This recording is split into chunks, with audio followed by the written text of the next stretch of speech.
وہ جیسے ہی اس نے پہنی سر کا درد دور ہو گیا۔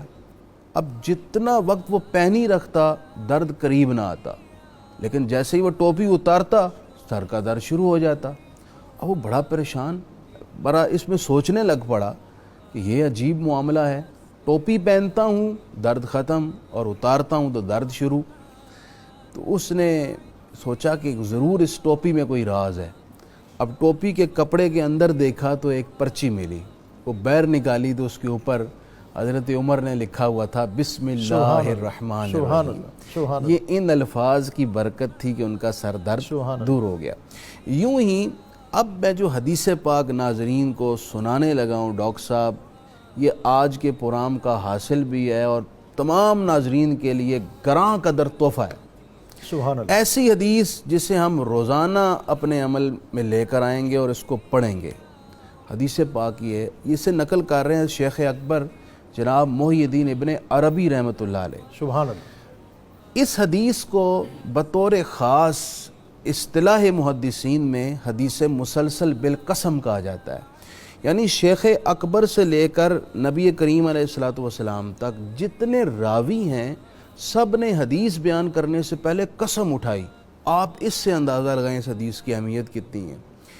سند پہنچتی ہے حضرت انس بن مالک تک، وہ کہتے ہیں باللہ العظیم سمعت رسول اللہ صلی اللہ علیہ وسلم، مجھے اللہ کی قسم ہے میں نے حضور سے سنا ہے۔ حضور فرماتے ہیں مجھے بھی اللہ کی قسم ہے میں نے جبرائیل سے سنا ہے۔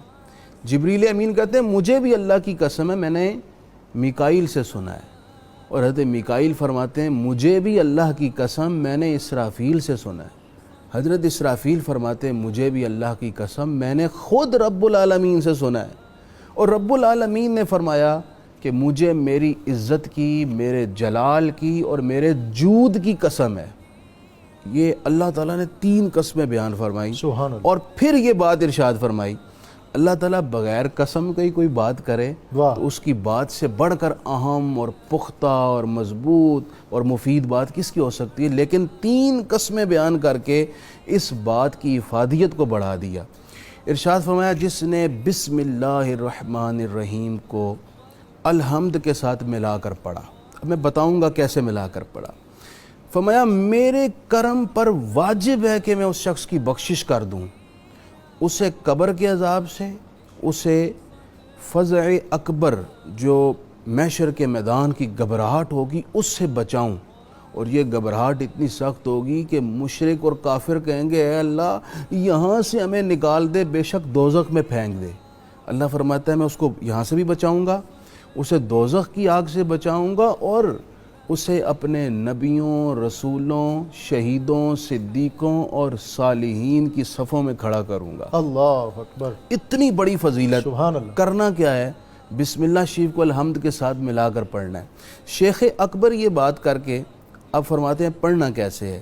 آپ فرماتے ہیں اس کے 2 طریقے ہیں۔ ایک تو یہ ہے کہ آپ پڑھیں بسم اللہ الرحمن الرحیم الحمد للہ رب العالمین، بسم اللہ الرحمن الرحیم الحمد للہ رب میم کو العالمین، لام کے ساتھ ملا لینا ہے، اور پھر آپ نے سورہ فاتحہ مکمل کر لینی ہے۔ دوسرا شیخ اکبر فرماتے ہیں کہ آپ یوں پڑھیں کہ بسم اللہ اور الحمد کو ایک سانس میں پڑھ لیں۔ بسم اللہ الرحمن الرحیم الحمد للہ رب العالمین الرحمن الرحیم مالک یوم الدین ایاک نعبد و ایاک نستعین اہدنا الصراط المستقیم صراط الذین انعمت علیہم غیر المغضوب علیہم ولا الضالین۔ یوں آپ ایک سانس میں پڑھ لیں۔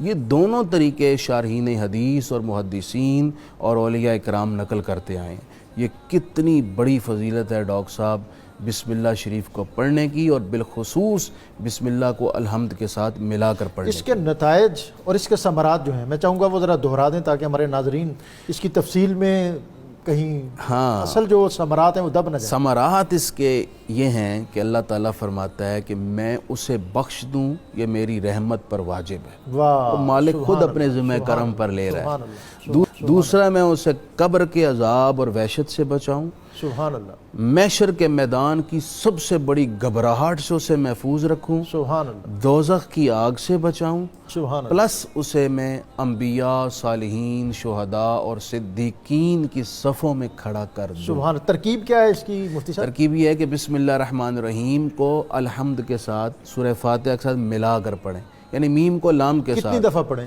یہ آپ زندگی میں ایک دفعہ بھی پڑھ لیں، اللہ لیکن میری گزارش ہوگی اللہ کہ آپ جب بھی وہ نماز پڑھیں جو چاہے آپ پانچوں نمازوں میں سے کوئی بھی نماز تنہا پڑھ رہے ہیں، اکیلے پڑھ رہے ہیں، تو اس وقت آپ نے سورہ فاتحہ سے پہلے بسم اللہ بھی پڑھنی ہے، تو بسم اللہ شریف کو الحمد کے ساتھ ملا کر پڑھنے کا معمول بنا لیں۔